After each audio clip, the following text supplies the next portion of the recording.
और शरीर में हमेशा ऑक्सीडेशन चलता है। ऑक्सीडेशन में उम्र कम होती है, शरीर के हर अंग का क्षय होता है। तो अगर उम्र बढ़ानी है और अंगों का क्षय बचाना है। दोस्तों, अगर आप भी चाहते हो 70 साल की उम्र में आप 35 का दिखना चाहते हो तो कृपया आप इस वीडियो को अंत तक जरूर सुनें। तो आंवले से अच्छी कोई चीज नहीं। दैनिक जीवन में भोजन में इसको जरूर धारण करिए। दिए आंवले का इतना उत्पादन इस देश में होता है, आप जानते हैं।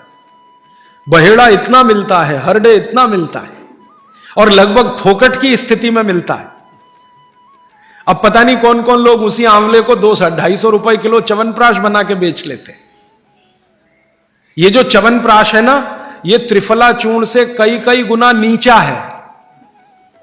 च्यवनप्राश पे जितना खर्चा कर रहे हैं उससे बहुत कम खर्चे में आप त्रिफला खाइए, च्यवनप्राश से भी ज्यादा असर है। तो मेरी आपको आज के लिए यह आखिरी सूत्र थी कि आप अपने जीवन में वात पित्त कफ तीनों को सम रखना चाहते तो आंवला, हरडे, बहेड़ा, आंवला, इन तीनों का उपयोग करना सीख लीजिए। घर में हमेशा इसको डब्बे में बना के पाउडर के रूप में रख लीजिए। अब आप कहेंगे इन तीनों को एक साथ खाएं, आप अकेला आंवला भी खा सकते हैं। आंवला तीनों दोष दूर करता है, वात पित्त कफ। हरडे तीनों दोष दूर करता है, वात पित्त कफ। और बहेड़ा तीनों दोष दूर करता है, वात पित्त कफ। इसलिए भागवत जी कहते हैं सर्वोत्तम फल यही है, आंवला, हरडे, बहेड़ा। दूसरे फलों से कई गुने ज्यादा ताकतवर यही फल है, आंवला, हरडे, बहेड़ा। अब आपको आखिरी एक छोटी सी बात कह दूं कि आप में से किसी को भी यह तकलीफ है कि आपके शरीर में मेद बढ़ा हुआ है। मेद माने मांस बढ़ा हुआ है। बहुत लोग परेशान है, मोटापा। मेद माने कफ बढ़ा हुआ है, सीधी सी बात। तो आप त्रिफला खाइए। कब खाना है? आपको रात को नहीं खाना है, सवेरे खाना है। जिनको भी मांस बढ़ा है, शरीर पर मेद बढ़ा है, उनको अगर छाटना है, इसको कम करना है तो त्रिफला सवेरे खाना, आंवला सवेरे खाना। आप त्रिफला नहीं खा सकते तो आंवला ही खा लीजिए। 4 आंवले 3 आंवले रोज खा लीजिए। आंवले को मुरब्बा बना के खा लीजिए, मुरब्बा को और आंवले का अचार बना के खा लीजिए, आंवले की चटनी बना के खा लीजिए। जैसे भी है आंवला खा लीजिए। 3 से 4 आंवला जितना होता है ये पेट में जाते रहे तो साल भर में आप देखोगे आप पहले से ज्यादा स्लिम और ट्रिम हो जाएंगे। और आंवले के बारे में आज के जो वैज्ञानिक कह रहे हैं, आज के, वो कहते हैं कि दुनिया का सबसे अच्छा एंटीऑक्सीडेंटल फल कोई है तो वो यही है। एंटीऑक्सीडेंट माने जो ऑक्सीडेशन की क्रिया को कम करे। भागवत जी कहते हैं कि जब त्रिफला खाएं, आंवले के बारे में तो वो कुछ नहीं कहते, वो कहते हैं साल भर खाओ, 2 साल खाओ, रोज खाओ, कोई दिक्कत नहीं। त्रिफला खाएं तो 3 महीने लगातार खाने के बाद थोड़े दिन छोड़ देना। 3 महीने 90 दिन खा के थोड़े दिन छोड़ देना, माने 15-20 दिन छोड़ देना, फिर अगले 3 महीने खा लेना, फिर 15-20 दिन छोड़ देना, फिर 3 महीने खा लेना। क्यों कर लेना ऐसा? वो कहते हैं कि ये छोड़ना जरूरी है बीच में, नहीं तो शरीर को आदत लग जाती है और वो आपने अगर छोड़ा नहीं तो आपको कुछ दुष्परिणाम भी दे सकता है।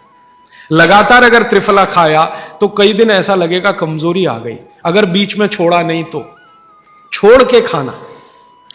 अब किसी व्यक्ति के लिए जो छोड़ने का समय है वो 3 महीने से थोड़ा पहले भी हो सकता है, ज्यादा भी हो सकता है, इसलिए मैंने बीच का बताया। 3-3 महीने करके छोड़ के खाना। अब आज के लिए सूत्र इतना ही, आगे प्रश्न। जी, मात्रा कितनी? मात्रा में बता देता हूं। जिनको वजन कम करना है, वजन कम करने के लिए त्रिफला या आंवले का उपयोग करना है तो आंवला 3 से 4 और त्रिफला हमेशा बड़ा टी स्पून। एक तो छोटी चम्मच होती है, एक थोड़ी बड़ी चम्मच, तो 1 चम्मच।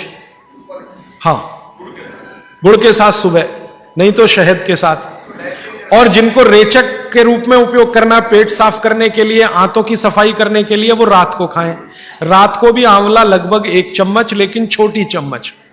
कैसे खाना है? गुड़ के साथ कैसे मिलाएं? आंवले का चूर्ण आपके पास है, थोड़ा गुड़ ले लो, चूर्ण और गुड़ को ऐसे हाथ से मसल दो, वो लड्डू जैसा हो जाएगा, गुड़ उसको अपने में समा लेगा, फिर गुड़ खा लो। पीछे से थोड़ा दूध पी लो। मैंने आपको कहा था कि भागवत जी कहते हैं कि दूध एक ही चीज के साथ पिया जा सकता है, वो है आंवला। क्या कहते हैं बहेड़ा? वो तानी। आप ऐसा करिएगा, ये प्रदीप भाई की दुकान पे चले जाइएगा, वो आपको शक्ल से दिखा देंगे, या कल यहां मंगवा के थोड़ा रख दीजिए पहचान करने के लिए कि हर क्या है, बहेड़ा क्या है, आंवला तो आप सब पहचान जी। हरड़ा को कड़का बोलते हैं हरा को कड़का, बहरा को तानिकाय, बहरा को तानिकाय, आंवला को पाल नेल्लिकाय, आंवला को पाल नेल्लिकाय या नेल्लिकाय सीधे कर दीजिए। ये तीनों नाम है। ये प्रदीप भाई ने एक सवाल पूछा है कि अगर हम वजन कम करने के लिए या मांस कम करने के लिए खाना चाहते हैं तो 2 बार खा सकते हैं? बिल्कुल नहीं, एक ही बार के लिए नियम है। सुबह ही सुबह आपके लिए सबसे अच्छा है। जो बाजार में त्रिफला चूर्ण मिलता है वो खा सकते हैं? मेरी आपको एक विनती है, बाजार का त्रिफला चूर्ण लाने से अच्छा है बाजार से आंवला लाना, बहेड़ा लाना, हरडे लाना, कूट पीस के अपने घर में बनाना। क्योंकि बाजार में कई बार बहुत सारी चीजें हैं जो कॉमर्शलाइज हो चुकी हैं और उनके असर अगर कम हुए तो आप बागवट को गाली देंगे। इसलिए रॉ मटेरियल लाके घर में तैयार करना, कूट पीस के। जी, आपने गुड़ की बहुत महत्वपूर्णता बताई, परंतु डायबिटीज पेशेंट्स क्या करें उसके लिए? गुड़ आप डायबिटीज में खाइए, भरपेट आंवले के साथ खाइए, त्रिफला के साथ खाइए, कोई तकलीफ नहीं, कोई तकलीफ नहीं है गुड़ खाने में। डायबिटिक लोग भी गुड़ खा सकते हैं, शुगर ना खाएं। और जूस का क्या करें? डॉक्टर्स तो कहते हैं डायबिटीज डोंट ईट फ्रूट्स करके। आप बिल्कुल चिंता मत करिए, आप भगवान की दी गई जो शक्कर है, ईश्वर की दी गई शक्कर है, जूस में है, फल में है, वो आपको शायद मालूम है या नहीं। शक्कर जो है ना, शुगर, इसके कई रूप हैं। एक है ग्लूकोज, एक है सुक्रोज, एक है फ्रक्टोज। तो ये जो फल वगैरह की शक्कर है, ये फ्रक्टोज फॉर्म की ज्यादा होती है और ये आसानी से डाइजेस्ट होती है। गुड़ की भी उसी कैटेगरी में आती है। तो आप चीनी मत खाइए, गुड़ खा सकते हैं, शहद खा सकते हैं, फल खा सकते हैं। मीठे कोई भी फल खाने में तकलीफ नहीं है, बशर्ते कि त्रिफला खाते रहें, थोड़ा त्रिफला लेते। जिनको भी डायबिटीज है वो भी त्रिफला का सेवन करें, क्योंकि डायबिटीज मैंने कहा ना वात का रोग है, तो वात कम करेगा। त्रिफला में तीनों चीज है जो वात नाशक है, आंवला, हरडा, बहेड़ा। त्रिफला आपने कहा लेना है रात को और सुबह कब लेना? जैसे खाने के पहले, खाने के बाद? रात को तो आप लें, पेट साफ करना हो, कॉन्स्टिपेशन दूर करना हो। देखिए, मैं अब थोड़ा बता ही दूं, बवासीर अगर किसी को है, ठीक करने के लिए त्रिफला लेना चाहते हैं तो रात को लें। मूड व्याध, पाइल्स जिसको आप कहते हैं, हेमोरॉइड्स, वो जब भी ठीक करने के लिए त्रिफला लें तो रात को लें। भगंदर, ये ठीक करने के लिए त्रिफला लें तो रात को लें। माने मेरे कहने का है, पेट से जुड़ी बीमारियां ठीक करने के लिए त्रिफला उपयोग करना है तो रात को। चम्मच एक छोटी, दूध के साथ या गर्म पानी के साथ। और अगर आपको मांस कम करना है, कफ नाशक बीमारियां, कफ से जुड़ी हुई बीमारियां, तो सुबह खाने के बाद लेंगे रात को, और सवेरे लेंगे खाने के पहले। खाने के ही नहीं, नाश्ते के भी पहले 40 मिनट, नाश्ता करने से 40 मिनट पहले।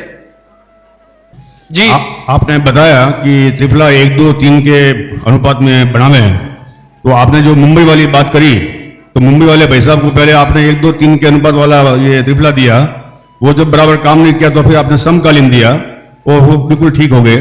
तो ये क्या प्रोसेस हुआ? हाँ, ये सवाल थोड़ा टेक्निकल है। इसमें हुआ क्या कि जब आंवले में हरडा, बहेड़ा और आंवले को 1, 2, 3 के अनुपात में हम रखते हैं तो आंवला ज्यादा है। आप निश्चित रूप से देखें, 3 मात्रा है, आंवला ज्यादा है। आंवला माने विटामिन सी का भंडार, आंवला माने कैल्शियम का भंडार, आंवला माने ये, आंवला माने वो। तो अब जब बीमारी उनको रेडिएशन की थी तो ऑलरेडी उनके शरीर का विटामिन सी बढ़ा हुआ है, क्योंकि रेडिएशन से वो एक्स्ट्रा होता है। तो हमने देखा आंवला अगर मात्रा उनके साथ है तो वो काम नहीं कर पा रहा है इतना, जब 3 मात्रा का है, क्योंकि जो चीज पहले से बढ़ी है वो और बढ़ाएगा। तो फिर हमने इसको कम कर दिया, हरडे और बहेड़ा को बढ़ा दिया, तो सम हुआ, तो रिजल्ट तुरंत आ गया। तो ये रेडिएशन जैसे गंभीर बीमारियों में, कैंसर जैसे गंभीर बीमारियों में इस तरह का उपयोग होता है आंवला, हरडे, बहेड़े का बराबर मात्रा में। लेकिन बाकी जो साधारण बीमारियां हैं उनमें 1, 2, 3 ही रहता है, क्योंकि आपको कई जगह कैल्शियम की जरूरत है, विटामिन सी की भी। जितने लोग मोटे हैं उतना शरीर में विटामिन सी कम, जितने लोग मोटे हैं उतना कैल्शियम कम। तो कैल्शियम कम है, विटामिन सी कम है, तो मैं आपसे कहूंगा ही कि आंवला 3 मात्रा में लो तो वो बढ़े, तो बाकी चीजें कम हो। वीडियो को पूरी सुनने के लिए का बहुत बहुत धन्यवाद। तो दोस्तों, जैसा कि आपने वीडियो में सुना, अगर हम चाहते हैं हमारी उम्र कम दिखे और हम 70 साल में भी 35 साल के दिखे, तो हमें हमेशा आंवला खाना चाहिए। और आंवले का इस्तेमाल हमें किस तरह करना चाहिए, ये सब बातें आप वीडियो में जान पाए। तो कृपया राजीव भाई ने जो बातें वीडियो में बताई है, कृपया आप उन बातों को फॉलो अवश्य कीजिए और अपने स्वास्थ्य को हमेशा स्वस्थ रखिए। और साथ ही अगर आपको वीडियो पसंद आई तो वीडियो को लाइक शेयर और कमेंट अवश्य कीजिए। मिलते हैं जल्दी एक और नई और बहुत ही अच्छी जानकारी के साथ। तब तक के लिए जय हिंद, जय भारत।